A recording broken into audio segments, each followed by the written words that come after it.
अस्सलाम वालेकुम जी। आज हम बात करेंगे कि using the following data, if he is a resident and non resident, तो हमने उसकी टैक्सेबल इनकम निकालनी। ठीक हो गया। सबसे पहली बात तो ये है कि अगर आपने टैक्सेबल इनकम निकालनी है ना, तो बेसिक सैलरी जो होती है वो टैक्सेबल होती है। इनकम फ्रॉम चीज मेकिंग अर्नड इन मलेशिया, तो ये आपने जो आपकी फॉरेन इनकम है ना बिजनेस से, वो आपकी क्या है, टैक्सेबल होगी। अच्छा, profit on securities paid in Japan. ठीक है।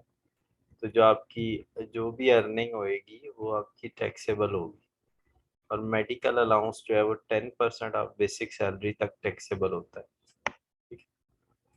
तो अब आपने इनको ऐड कर लेना, आपकी टैक्सेबल इनकम निकल आएगी। नॉन रेजिडेंस पे रेजिडेंट को कोई टैक्स नहीं लगता। फेडरल मिनिस्ट्री का बंदा अगर 65 डेज से ज़्यादा बाहर रहेगा, आप जानते हैं कि वो बंदा जो कि नॉन नॉन रेजिडेंट कौन होता है, फेडरल मिनिस्टर जो पाकिस्तानी टूर वो रेजिडेंट होगा। यानी अगर कोई ऐसी सीट है उसके पास जिसके लिए उसको बाहर जाके काम करना पड़ रहा है तो वो रेजिडेंट होगा। Marketing manager of a local company, तो वो क्या होता है, वो एक इंडिविजुअल होता है।